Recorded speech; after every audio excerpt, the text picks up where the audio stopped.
రవి ఇంకా ఇమ్రాన్ చిన్నప్పటి నుంచి చాలా best friends. School college life ఏదైనా సరే కలిపే ఫేస్ చేసేవారు.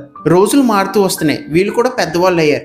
కానీ ఎన్ని స్ట్రగుల్స్ వచ్చినా సరే వీళ్ళు ఇంటికి వెళ్ళే దారిలో ఒక బెంచ్ ఉంది, అక్కడ రోజు సాయంత్రం కూర్చుని మాట్లాడుకునేవారు.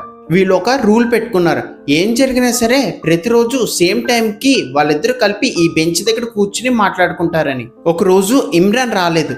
రవి వెయిట్ చేసి చూశాడు, బహుశా ఇమ్రాన్కి ఏదైనా పని ఉంటుంది అందుకనే రాలేదని రవి ఇంటికి వెళ్ళిపోయాడు. నెక్స్ట్ డే కూడా రవి అలాగే వెయిట్ చేశాడు, కానీ అప్పటికి ఇమ్రాన్ రాలేదు. అలా వారం గడిచింది. రవికి ఒక డౌట్ వచ్చింది, ఎంత పని ఉన్నా సరే ఇమ్రాన్ ఖచ్చితంగా ఏదో ఒక రోజు వచ్చి ఉండాలి కదా, ఎందుకు ఇన్ని రోజులు రాలేదని వాళ్ళ ఇంటికి వెళ్ళి కనుక్కున్నాడు. అక్కడే రవికి ఒక షాకింగ్ న్యూస్ అన్నది తెలిసింది. ఇమ్రాన్కి యాక్సిడెంట్ అయింది, దానివల్ల తన మెమరీ అంతా లాస్ అయ్యాడని తెలిసింది. రవికి ఆ విషయం తెలిసిన తర్వాత చాలా బాధపడ్డాడు. కానీ తను ఇచ్చిన మాట ప్రకారం ప్రతిరోజు ఆ బెంచ్ దగ్గరికి వెళ్ళి అలా కూర్చుని ఉండేవాడు.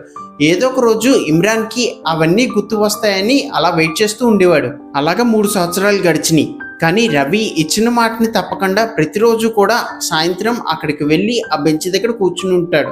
ఒకరోజు సాయంత్రం వాన పడుతుంటుంది, కానీ రవి ఆ బెంచ్ మీద కూర్చుని అలా దిగులుగా ఉంటాడు. అప్పుడే ఎవరో రవి తలపైన గొడుగు పెట్టినట్టుగా అనిపిస్తుంది. తిరిగి చూస్తే ఇమ్రాన్ రవితో, నేను మీకు తెలుసా, ఈ డైరీలో మీరు నా బెస్ట్ ఫ్రెండ్ అని రాసుంది అని అంటాడు.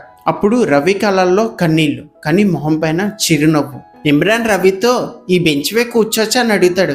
దానికి రవి నవ్వుతూ, ఇది నీ సీటే, ఇలా వచ్చి కూర్చో, ఇన్నాళ్ళు వెయిట్ చేయించో నన్ను నువ్వు అని అంటాడు.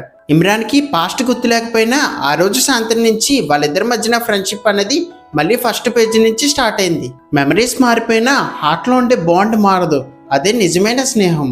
ఇంకా అందరికీ హ్యాపీ ఫ్రెండ్షిప్ డే. ఈ వీడియో చూస్తున్న ప్రతి ఒక్కరు కూడా మీ బెస్ట్ ఫ్రెండ్ ఎవరు, తనతో మీ బెస్ట్ మూమెంట్ ఏంటో కామెంట్ సెక్షన్లో చెప్పండి.